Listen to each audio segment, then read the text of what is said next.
Good evening, everyone. Before we start the meeting, I will ask that all present silence their cell phones and other electronic devices and remind council that our procedural bylaw forbids the use of mobile devices during council and committee meetings. I will call this meeting to order at 6:30 p.m. and I'll begin with a formal territorial acknowledgement.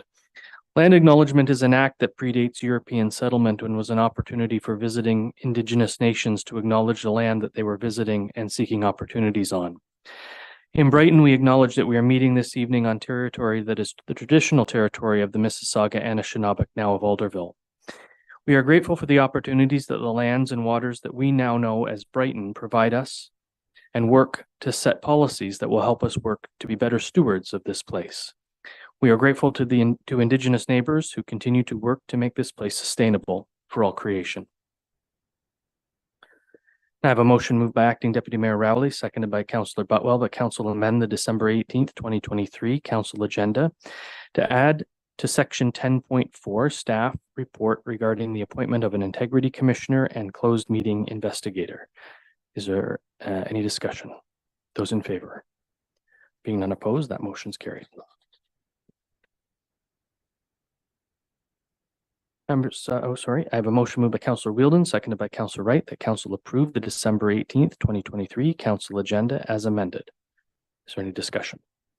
Those in favor? Being none opposed, that motion's carried. Members of Council, do you have any declarations of pecuniary interest? And if so, please state the general nature thereof. And there are none noted. Are there any announcements this evening? Councillor Wheeldon. Thank you, Mayor. I have two announcements this evening. The first is that there was a very good meeting of the Housing and Homelessness Task Force today. We have terms of reference. I've been elected chair, and we have some good projects lined up for the new year about how we can better collaborate on housing and homelessness issues. So I'm excited about that. Secondly, I just wanted to give a brief update to the public about the Lower Trent Conservation Authority budget, which was passed, but at a level that will actually result in some services that we were going to be receiving as part of our memorandum of understanding being reduced. We're going to have one fewer staff member than I had hoped, but the board in its wisdom passed the budget as it was. So we will expect a renewed MOU with lesser service standards in the new year. Thank you for those updates. Anybody else? Brings us to the adoption of the minutes with a motion moved by Councillor Butwell, seconded by Acting Deputy Mayor Rowley, that Council adopt the November 27th and December 4th, 2023 special council meeting minutes as presented. Is there any discussion? Those in favor? Being none opposed, that motion's carried.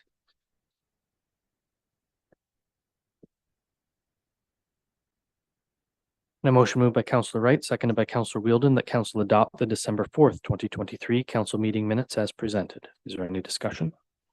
Those in favor? Any opposed? The motion's carried.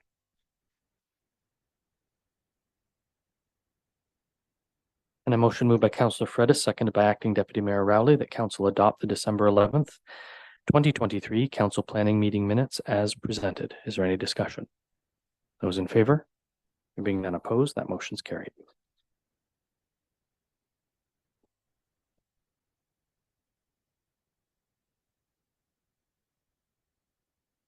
We have no public meeting this evening, which brings us to our presentations. Council will receive 3 presentations this evening. Presenters have 15 minutes to provide council with their information. It is noted that language, content, and conduct must always remain respectful. Council will be provided with an opportunity to ask questions of clarification from the presentation representatives based on the information that they have presented. Council is reminded this is not an opportunity to engage in debate with the presenters nor advance a public policy position. Presenters are reminded that Council does not make decisions during the presentation portion of this evening's meeting. And since 2 of the presentations are mine, I should be able to follow those rules quite well. So, Mr. Millar, come on down.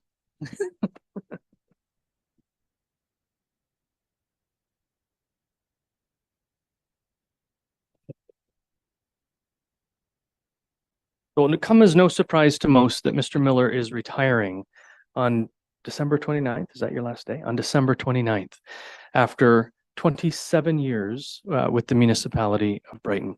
So tonight we're presenting Jim with his certificate of recognition, which reads, on behalf of the members of council and the citizens of Brighton, we extend our sincere gratitude. It says 26 years, Jim. Do we need to get that corrected?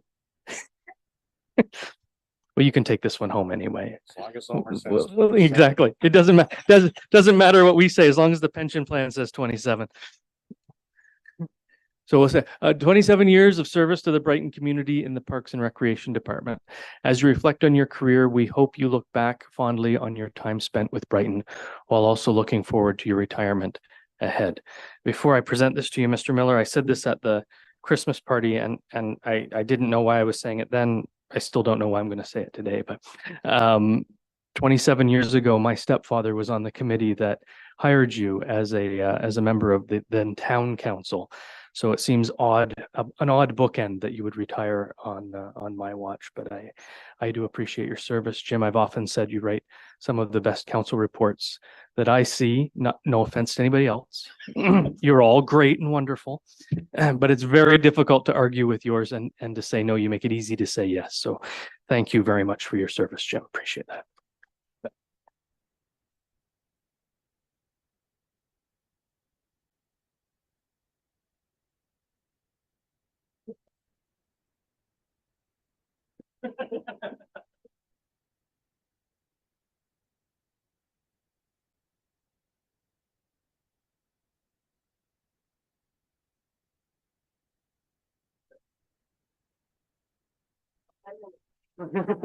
Yeah, I am a delegation. You are. Yeah. Presentation.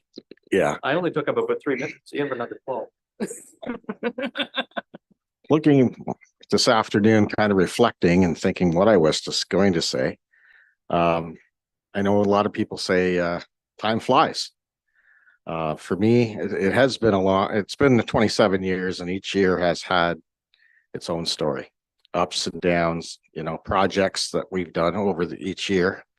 It's amazing when I drive around Brighton and I see all the parks and all the different projects that we've done in the past 25 years. We've really come a long way from Parks and Rec when we started it, basically just an amalgamation. The department was formed because before that was the former town and the township with a recreation committee or rec board running it. So again, it's been a good time, but it is time, I believe, to retire. 27 years is a lot, plus the time I have in Belleville. So I've been well over 30 years in the recreation area, and looking forward to what I'm facing next, which right now I do not know. Sleeping in. Yeah, sleeping in, not coming to work January 2nd. That's my main goal. Other than that, who knows? Thanks a lot to everybody, my coworkers, my supervisors, CAOs, and members of council, past and present. Again, I was treated fairly good here over all the years. That's why I'm still here. Thank you very much. Okay. CAO Castleman, did you have any remarks you wanted to make? Not to put you on the spot, Bob. Thanks very much, Your Worship. Hang on for a sec, Bob. We've got a volume issue. Try now. Can you hear me okay? Jim, it's certainly been my pleasure over the course of the last 5 years to work alongside of you.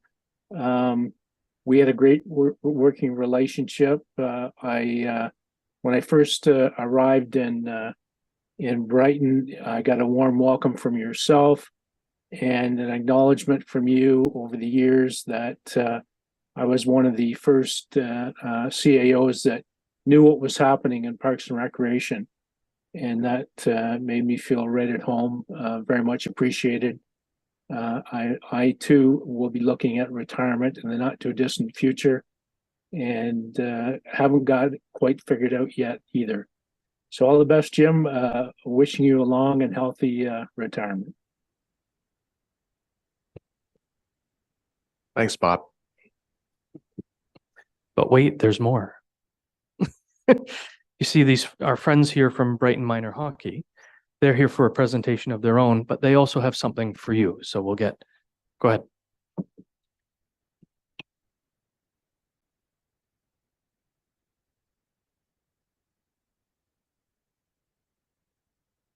Yes.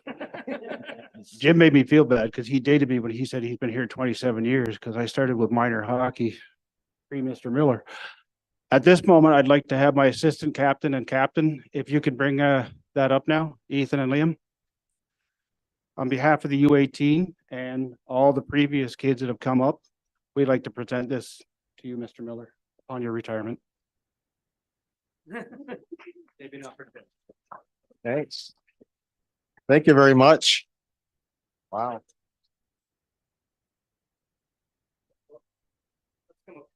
Yeah.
Thank you very much.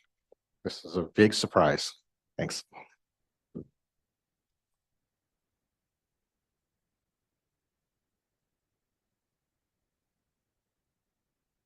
So we often hear stories about hockey teams going to hotels and not good things happening. It's a fairly typical Canadian story of hoteliers not being very happy with minor sports teams, minor hockey teams in particular. And we've probably all been at a hotel when a hockey team's been there, and it's sometimes not a very pleasant experience. But on the U18 team received some significant kudos from a hotel organization when they were away fairly recently. When was it, Mark? When was it? End of October.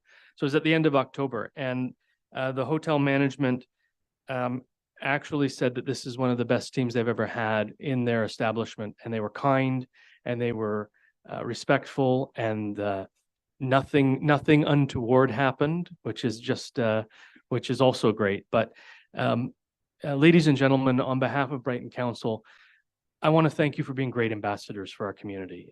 When you wear that uniform and it's got the big Brighton on it, it's great to know that you're out there, you're doing, not just having a good time on the ice, but you're showing what Brighton is all about, which is being respectful and kind, and leaving the place you are at least in the same state it was when you got there. So thank you for that. So who are we having up? Yep. Yeah, just to elaborate on what the mayor said, as I've already indicated, I've been involved in minor hockey for a long time. I've had 3 older kids go through minor hockey, and no disrespect to my older kids, This group at our first tournament, and I remember saying to Crystal, it felt like I was in the twilight zone because the pool was empty at 7 o'clock. We had kids studying in the room or playing games or just being quiet. So I've always had the thought process involved in minor hockey. When you have kids, if you can't hear them, there's something going on. What would this group know? And Betts, teacher at ENSS, can attest to this. Recently at the school, when they were giving out awards for the honor roll, not only are these guys good on the ice, they're great off the ice, which they stand out.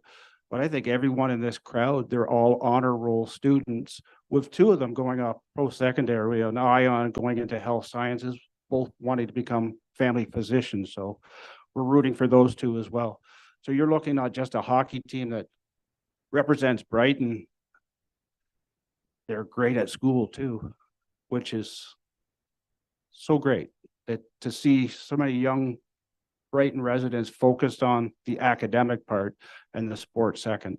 So thank you all. So we'll get Ethan and Liam to come up here and I'll present the certificate to you on behalf of the team. And as you come up, I'll read it. On behalf of council, we recognize and thank the U18 LL Brighton Bolts team for being exemplary ambassadors for the Brighton community and acting as role models for other hockey teams. The dedication and commitment you have shown to your sport and your studies do not go unnoticed.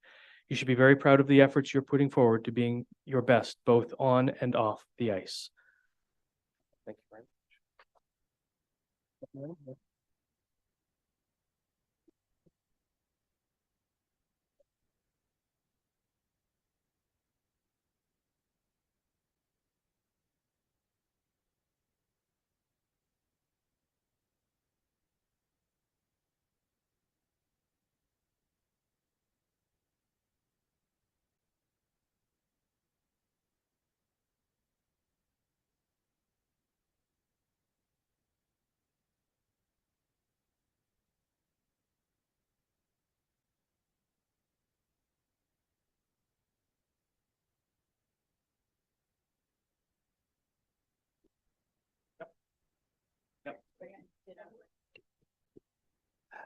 Before we go, because I promised this team a pizza party, if they beat the coaches and the parents in a game the other day, they still get the pizza party because they didn't beat us. If they knew how much pain the parents and coaches were in, you did beat us. But recently I was talking to one of your directors who fancies himself as a hockey player, and he said they were trying to organize a game with staff. So I would like to put a friendly out there. If you really want to have that game, the U18 would be more than happy to, not to play against them, but we can mix the teams up and we can use our practice time so you don't have to try to find one. We'd love to play with the staff at any time that you guys would like. And may God have mercy on your souls. And for the 2 of you who are off to endeavor in medical school, I trust that you have been in touch with our physician recruitment committee and that they have your names for the future. And that's not a joke.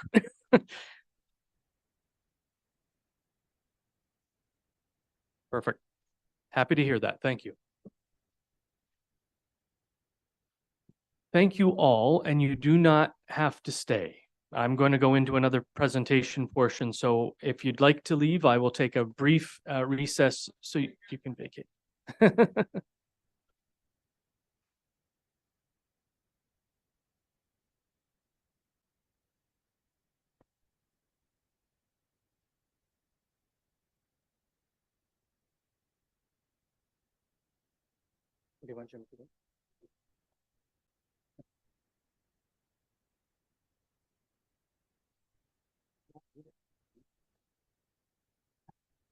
Theoretically.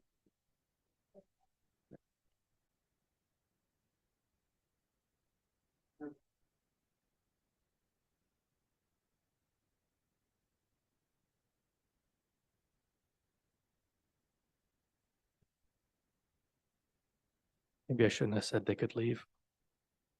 Poor Wayne's all alone now. Okay, our next presentation comes from Joanna Park, Baker Tilley, to present the independent auditor's report of the 2022 financial statements. Ms. Park, there you are. Welcome. Thank you very much.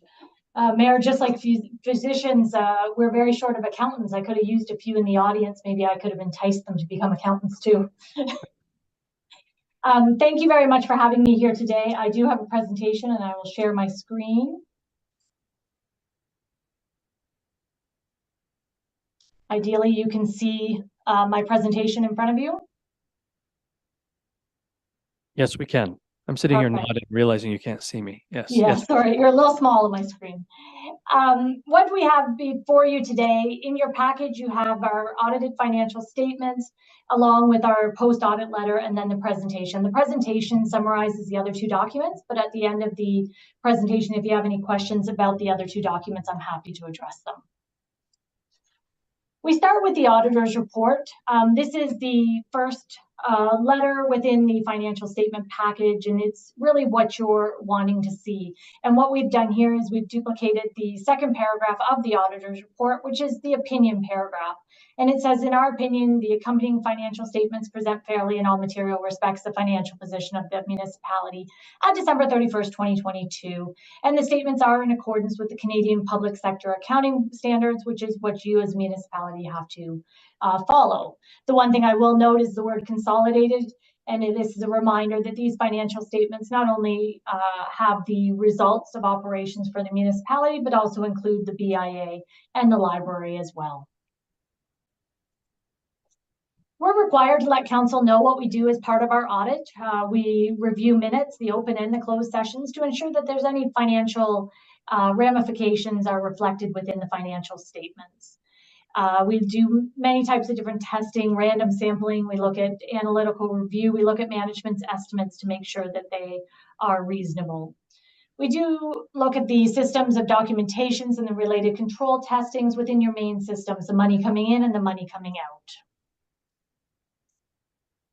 The audit is complete pending council's approval of the financial statements and then receipt of the signed representation letter at the end of that and legal letters. We're hoping all of this can be wrapped up within the next week, ideally before Christmas, but I guess I know we are cutting it a little close now.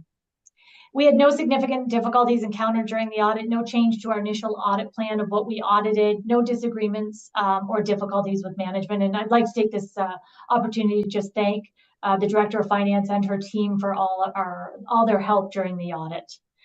The one thing I will note too is there is a change upcoming for the 2023 financial statements. I did talk to your Director of Finance and she is well aware of that and well on top of this and working on the project for asset retirement obligations. So there will be some changes as well as potentially a new statement in your 2023 financials. So something to look forward to.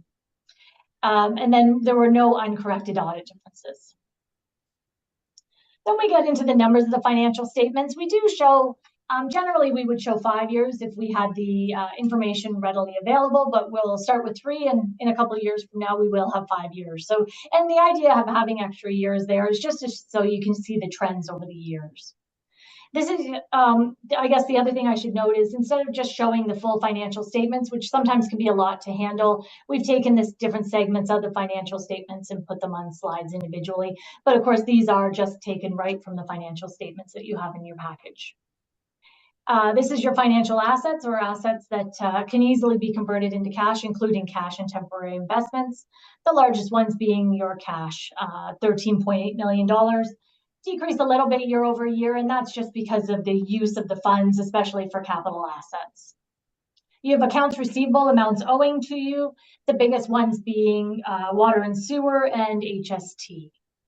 And then your taxes receivable, that's the amount that's outstanding for your share as well as the county and the school boards, just over $2 million. The one thing that the ministry often looks at is how that compares to the total amount of your levy. And this year you're about 9.84%, and the ministry guideline is anything under 10 is good. So you're just under there. And of course, last year it looks like it's a lot higher than last year, but of course your levy went up too. So it's not always the same ratio there, but you are under the 10% guideline. You have a little bit of inventory for resale, and that's related to the cemetery for the columbarium and the lots. And then you have assets held for sale, and that's the industrial land. And it did go down, or it did go up this year, and that's just with the added costs added onto it, as well as you did buy back some of the lots, and we'll see the implications of that in a few moments. And then we show a graph just so you can see the kind of the trends over the years. And of course, you know, over the last 3 years, the largest financial asset has been your cash and temporary investments. And looking at your financial liabilities, or all your liabilities, you have your accounts payable and accrued liabilities, $4.7 million. 2.2 of that is developer deposits on hand, and the rest is just amounts relating to expenses that incurred in 2022 that just weren't paid at the end of December. You have your obligatory reserve funds. That's you have $4 million of development charges on hand that you haven't spent that can be spent in future budget periods, as well as your Canada Community Building Fund, also previously known as gas tax, so $1.2 million, and about $500,000 in parkland fees. So that's the amount you have on hand, $5.3 million to be able to spend in the future.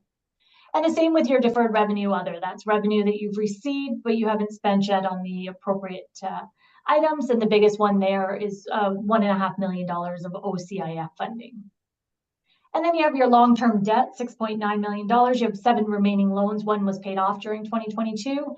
And that's no change there, just principal debt payments. And then again, you can see the graphical representation. You can see the big one being your long-term debt, just going down over the years.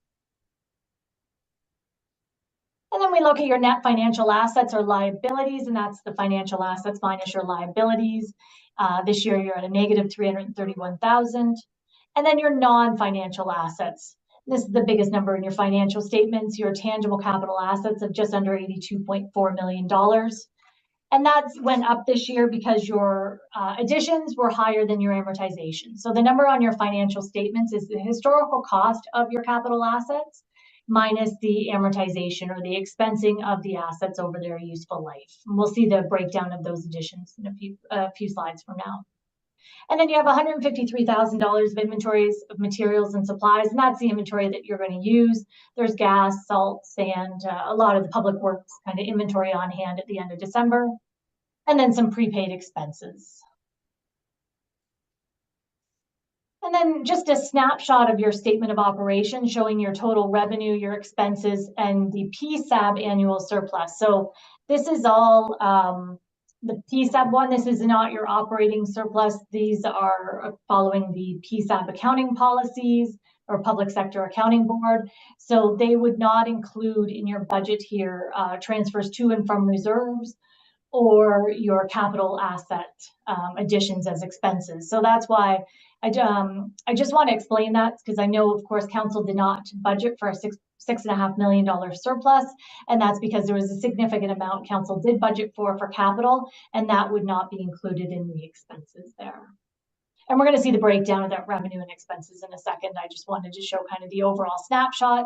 So in PSAB purposes, in actual, your total revenue was $21.4 million. The actual expenditures were $18.9 to give you an PSAB annual surplus of $2.5 million. To take that added on to where you started the year, you get $82.2 million in your accumulated surplus, and we will see the breakdown of that. And then just looking at kind of the comparison between your accumulated surplus and your tangible capital assets, and it's been pretty consistent. And then again, looking at the revenues and expenses and the annual surplus, again, seeing the consistency there. Quite often there'll be a gap between the revenue and the expenses, and that's because if you're receiving capital revenue, you're going to recognize the revenue all in the year you receive it, but the expense and the associated expense will be over the useful life of the capital asset.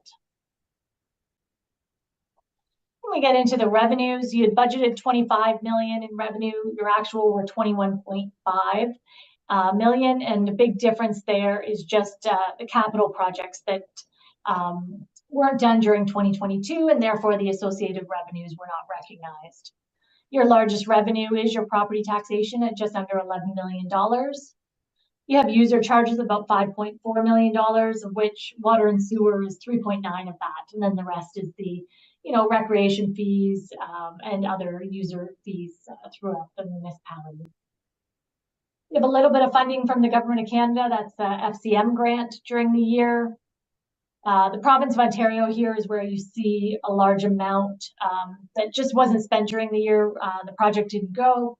And what is remaining there is your OMPF funding, as well as some OCIF funding for roads. Believe it was 2 roads that were being able to be done this year, as well as your Trillium grant for the new roof at the community center.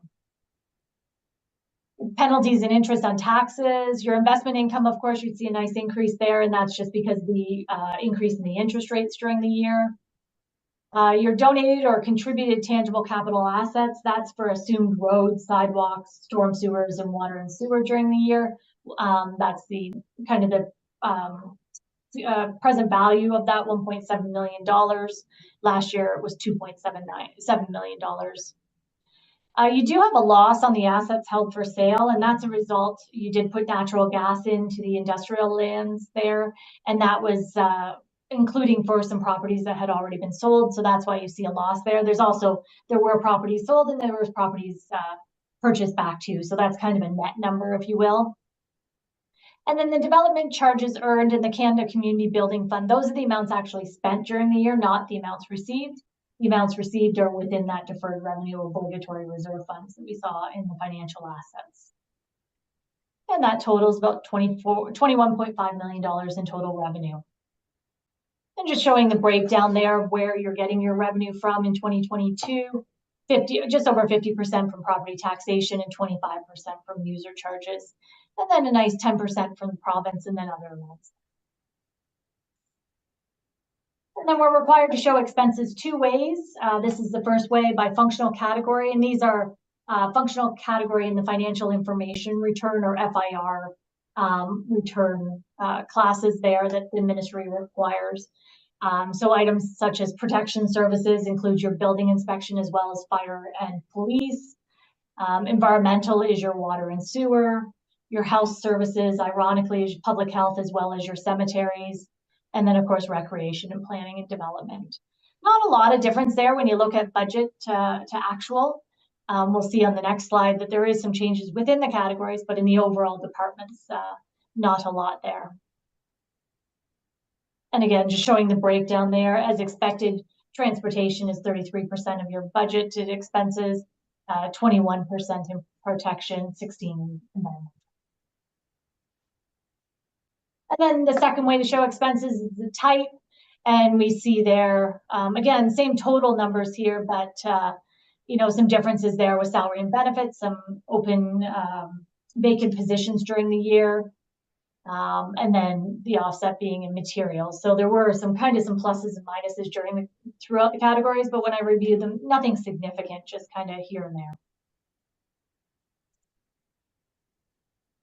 And then we see 35.5% of your expenses in 2022 were salary and benefits, 23% in materials, and 17% in contracted services. And then we talked about your accumulated surplus of $82.2 million. This is the breakdown of that. 71 of that 82 is already invested in capital assets, so it's not there for being used. It has already been spent. And that is the amount invested in capital assets is your net book value of your capital assets, less the debt associated with those assets, and then unfinanced capital. You have about $3.8 million of unfinanced capital that your director of finance recommends that you finance over the future years through your budget process. Your municipal surplus is $24,623 at the end of 2022. The prior year was $89,000. That was transferred into reserve, so this is kind of the in-year amount. The library board and the DBIA do have accumulated surpluses. These are accumulated, so when you look at the library, it went from 83 to 77, so they did have a small in-year deficit, and the same with the DBIA. And then you do have $10.4 million in reserves and reserve funds to use for future amounts. They were used a little bit during the year. They decreased by about $823,000.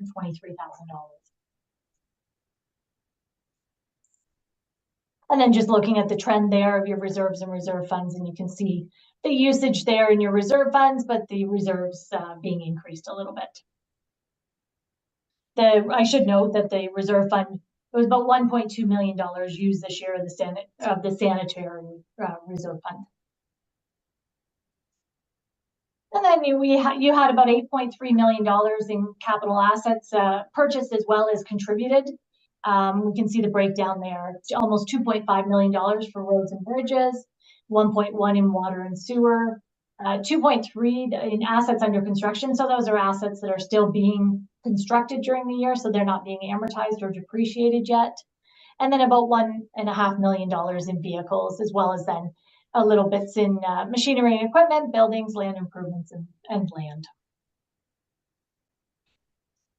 And then this is just a snapshot of overall how much remaining useful life you have in your assets. You can see the two categories that are over halfway used are your machinery and equipment and vehicles. And that makes sense really when you look at it overall, because those would be the assets that have the shorter useful life. So this is again just a snapshot. It's not to say that you don't have roads that are far less remaining useful life, but then they offset with the newer ones as well.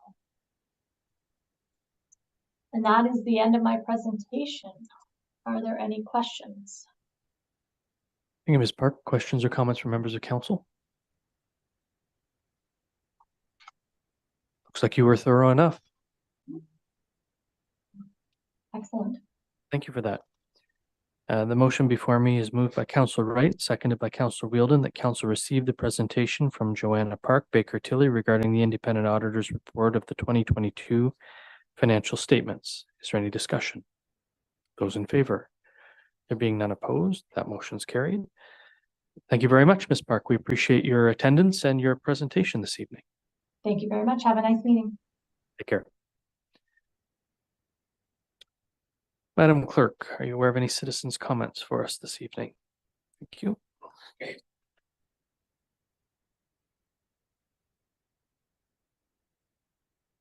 Brings us to staff report. Our first report is with regard to surface treatment application. Director Whiteman, we've read your report. Do you have anything to add or highlight, sir? No, I do not. Thank you. I have a motion moved by Councillor Wheeldon, seconded by Councillor Wright. The council extend the Millar Paving Limited Agreement that was executed on April 19th, 2021 for surface treatment application for an additional 2 years, 2023 and 2024. Is there any discussion? All in favor? Being none opposed, that motion's carried.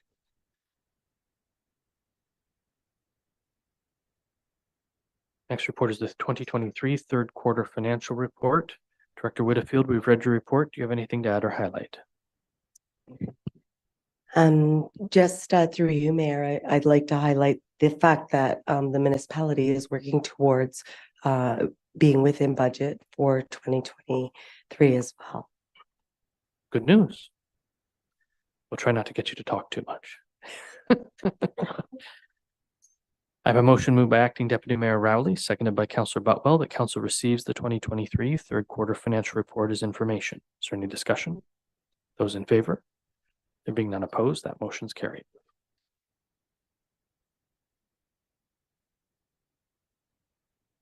Moving on to the 2022 financial statement approval report. Director Whitfield, we've read this report. Do you have anything to add or highlight?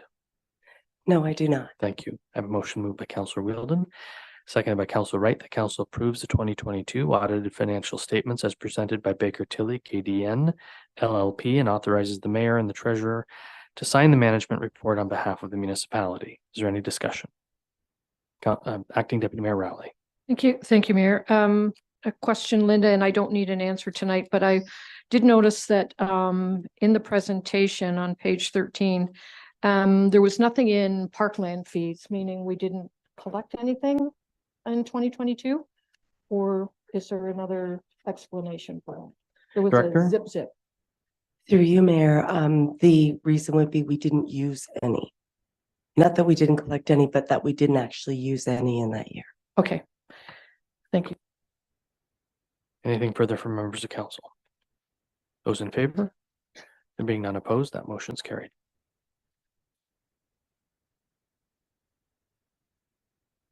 We have no notices of motion or motions. We have no unfinished business, which brings us to bylaws. Oh, thank you. Does not bring us to that. We're still in staff reports. The staff report is the appointment of Integrity Commissioner and closed session meeting investigator. Madam Clerk, we've read this report. Do you have anything to add or highlight? No, I do not. Thank you. I have a motion moved by Councillor Fredis, seconded by Councillor Butwell, that the council receive the staff report regarding the appointment of an Integrity Commissioner and closed meeting investigator, and that council appoints Principals Integrity as the Municipality of Brighton's Integrity Commissioner and closed meeting investigator.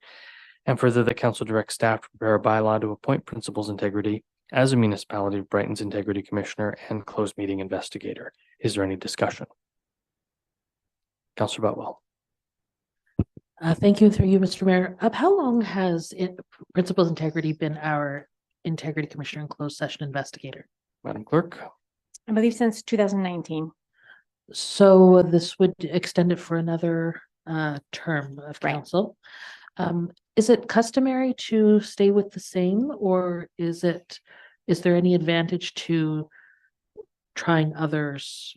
The county goes out for tender, and the lower tiers that choose to engage in that tendering process. So the county has just gone to tender. Principals Integrity was the successful bidder, Okay. and that's what leads us to this report tonight.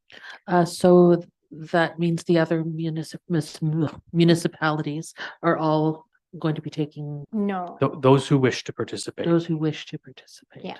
All right. So we chose, or I chose to go this route instead of doing an RFP ourselves. Mhm. We most definitely can do that if we wanted to. I just felt that if the county already did it and we could see what the results would be, that we would follow underneath the same umbrella again. So that we just piggyback with them. It just, we didn't seem to have any issues with them the last time, but if it's council's choice. If they wish to go out, then we just, our agreement stops with him in January. So Okay. Thank you very you're much. welcome. Anything further from members of council? All those in, go, Councillor Fredis. I guess to the chair, my question is presumably going with something led by the county provides some economic benefit to us in terms of the rates that the Integrity Commissioner would charge. Is that a correct assumption? I believe so. I believe there's economies of scale, and so the tender comes in at a lesser rate, given that they're the Integrity Commissioner closed session meeting investigator for the county and other lower tiers. Yeah. Anything further from members of council? All those in favor? There being none opposed, that motion's carried.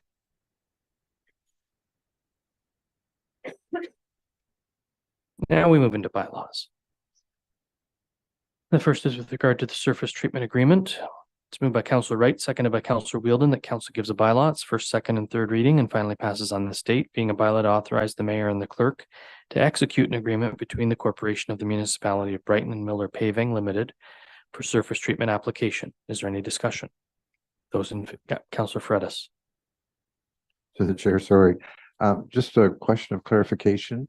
For 2023, for the road work that was done, were we within budget? Director? Through you, Mr. Mayor. Yes, we were under budget. Anything else? Those in favor? Being none opposed, that motion's carried.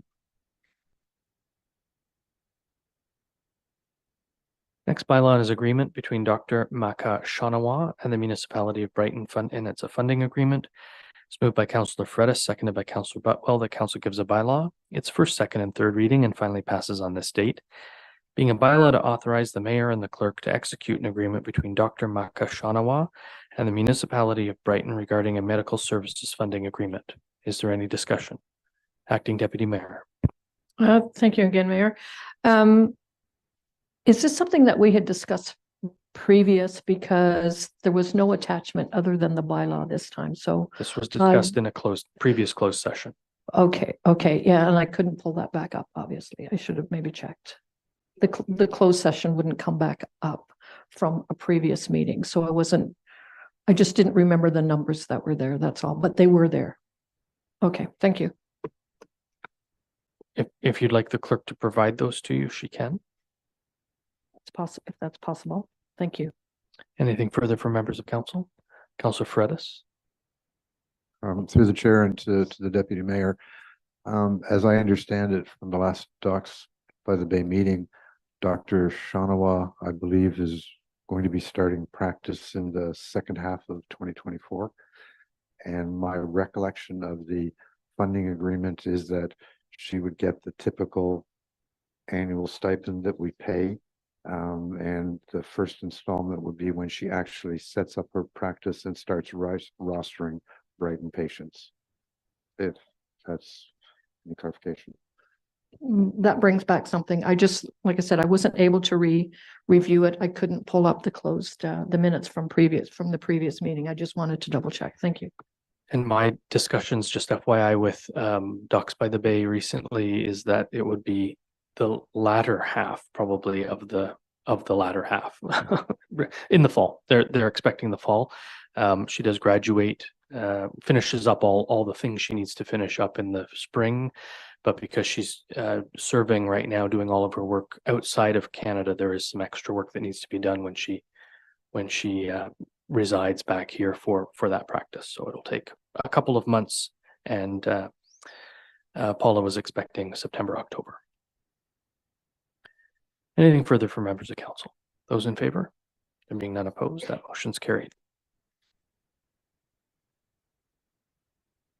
2024 General Fees and Charges Bylaw. It's moved by Councillor Fredis, seconded by Councillor Butwell. The council gives a bylaw. It's first, second, and third reading and finally passes on this date. Being a bylaw to establish general fees and charges for the municipality of Brighton effective January 1st, 2024. Is there any discussion? Those in favor? Any opposed? Motion's carried.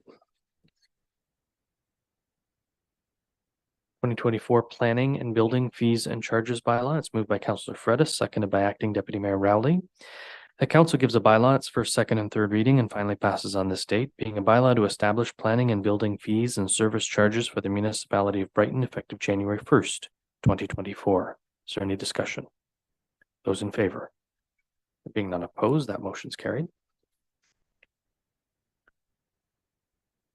2024 Water and Wastewater Fees and Charges. It's moved by Councillor Wright, seconded by Councillor Wheeldon. The council gives a bylaw. It's first, second, and third reading and finally passes on this date. Being a bylaw to establish water and wastewater fees and service charges for the municipality of Brighton effective January 1st, 2024. Is there any discussion? Councillor Fredis. Through the chair, thank you. So it's my understanding in reading the rate schedule that the water and wastewater user fees starting out 2024 is the same as this year.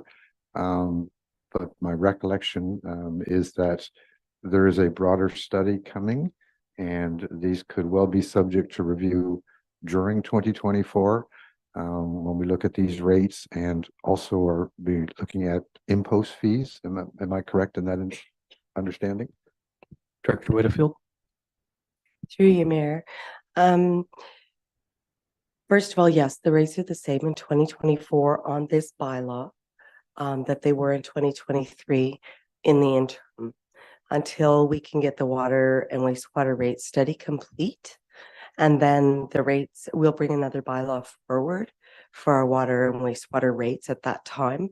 There is some concern that we've been talking a little bit about Presqu'île rates being so high.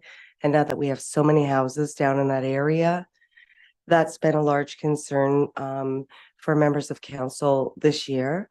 And so that's one of the things that we're looking at in the water and wastewater rate study. We are not looking at impost fees in this study. We'll look at the impost fees in the development charges study, which will commence early 2024. Same organization doing both? That is correct. Thank you. Anything further from members of council? All those in favor? Did you have a question or were you voting? Councillor Butwell. They very well. There being none opposed, that motion's carried. Brings us to the consent agenda. If there's anything listed on this agenda that anyone would like removed and debated under a separate cover, please let me know now. Councillor Wheeldon. Thank you. Just the Environmental Sustainability Advisory Committee meeting minutes. Of September 26th. Yes, that is correct.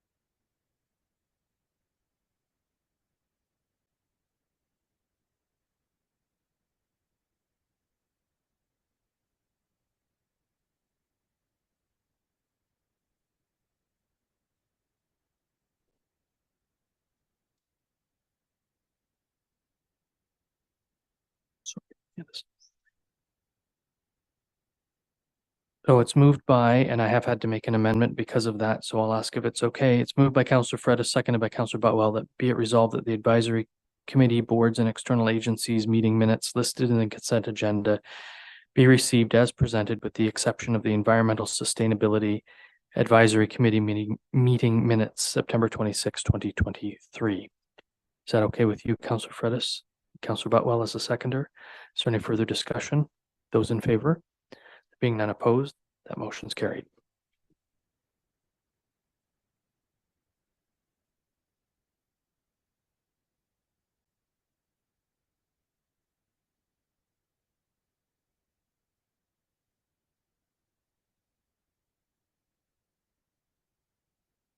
So while the clerk is drafting that motion, I assume you want to speak to those minutes, Councillor Wheeldon. So go ahead.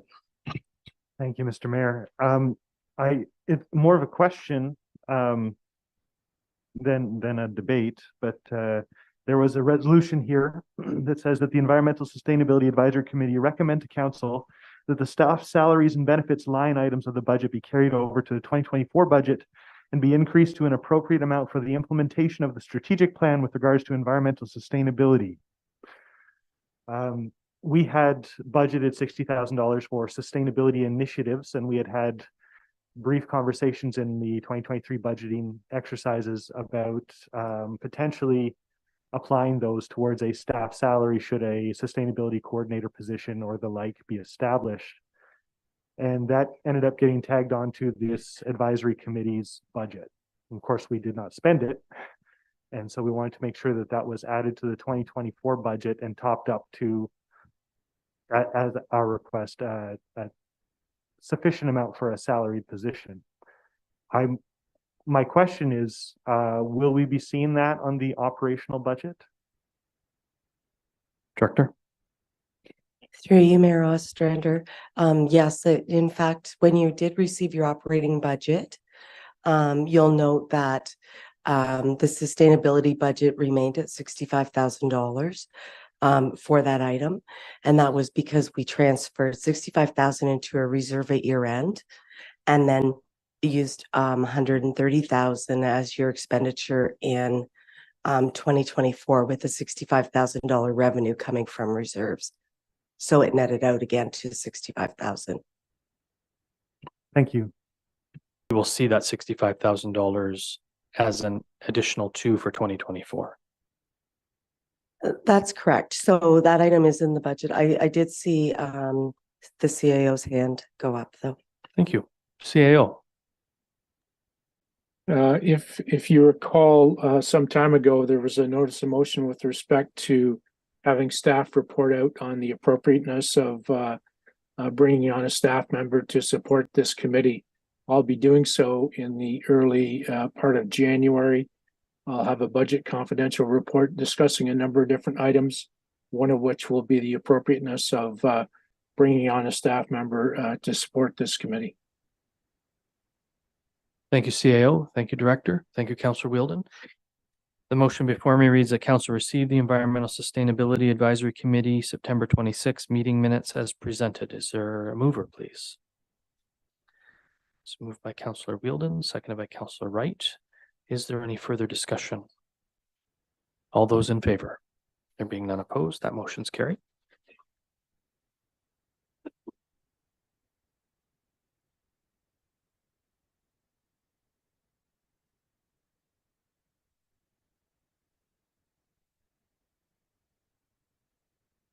Again.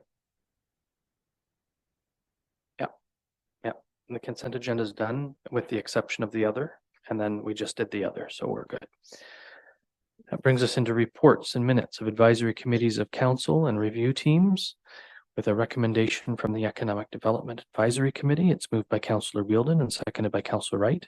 The council receive or support the rebranding logo initiative as recommended by the Economic Development Advisory Committee, and further that staff report be provided in the first quarter of 2024. Councillor Wheeldon, this is your motion. Are we receiving or supporting? Supporting. You okay with that, Councillor Wright? Is there any further discussion? Those in, go ahead, Acting Deputy Mayor Rowley. Thank you. not on supporting this initiative, but at the last Economic Development Advisory Committee, both our staff members, Ben Hagerman and Caroline, presented, brought a real great presentation that, because I can't load it, some of this stuff isn't loading. I was wondering if that could be shared not only with maybe the rest of council, but is that a public document that can be shared? Because there was a lot of good stuff in there that the good folks of Brighton need to realize how hard you work. Mr. Hagerman?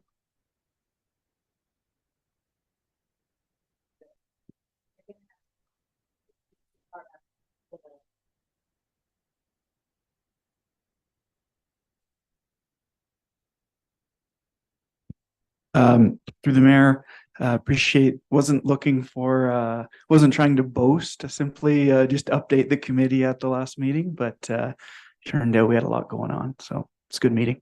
Yeah. Given that, would you be able to present that to council in the new year? Sort of a year in review for economic development?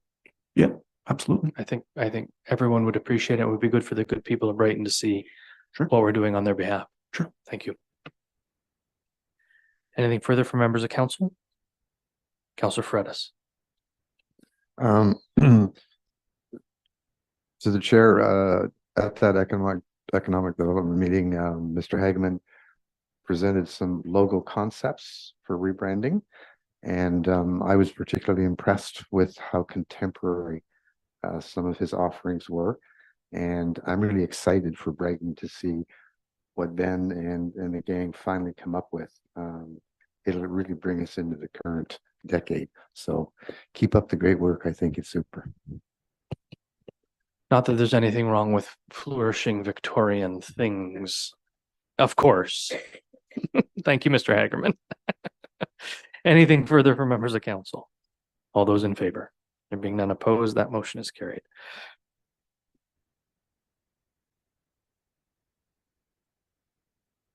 And now we move to correspondence, direction items, endorsements, communications, and petitions. The only item here is a request to declare January Alzheimer's Awareness Month. It's moved by Acting Deputy Mayor Rowley, seconded by Councillor Butwell. The council support the proclamation request from the Alzheimer's Society, Hastings Prince Edward, to proclaim the month of January as Alzheimer's Awareness Month in the municipality of Brighton. Is there any discussion? All those in favor? Being none opposed, that motion's carried.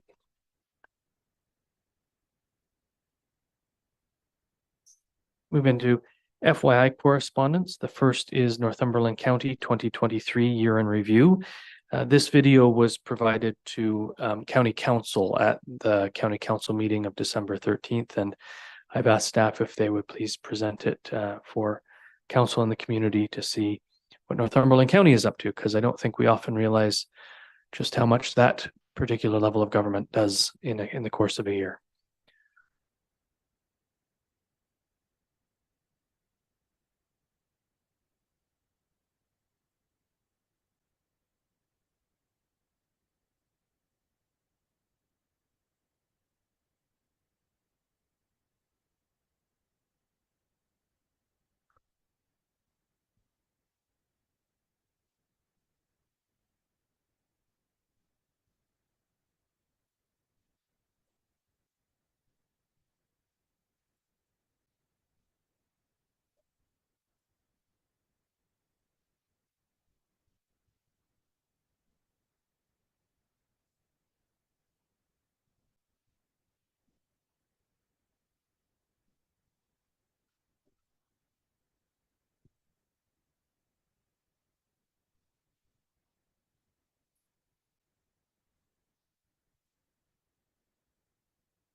Those are the highlights. It'd be 25 minutes long if they put everything in there. So I just wanted to let council see that. Motion before me reads as moved by Councillor Wield and second by Councillor Wright that council receive the Northumberland County 2023 year in review as information. Is there any discussion? All in favor? There being none opposed, that motion's carried.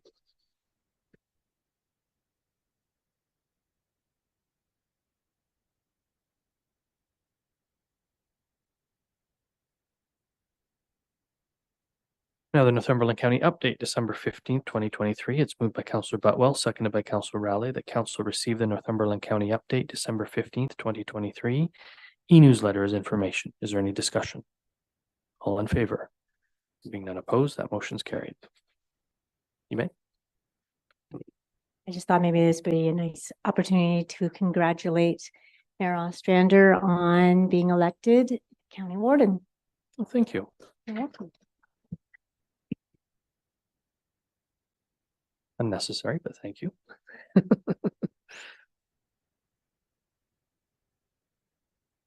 You don't get a pay raise for that, you know. Now we enter into question period. Wayne, do you have any questions? There you go. And there's no one on Zoom. So that will bring us to our closed session meeting. I will read the closed session, and if passed, we will close out the YouTube live stream portion, and we will not return to the live stream YouTube portion when we return to the open session. And I will take a recess after we enter into the closed session. It's moved by Councillor Wright, seconded by Councillor Wheeldon, that Council resolve itself into closed session December 18th, 2023 at 7:37 p.m. Pursuant to the Ontario Municipal Act, RSO 2001 is amended, subsection 239(2)B, personal matters about an identifiable individual, including municipal or local board employees, committee appointment. K, a position, plan, procedure, criteria, or instruction to be applied to any negotiations carried on or to be carried on by or on behalf of the municipality or local board, lease agreement for consideration. And F, advice that is subject to solicitor-client privilege, including communications necessary for that purpose. New build legal matter. Is there any discussion? Those in favor? There being none opposed, that motion is carried. It's 7:38 p.m. We'll take a 10-minute recess.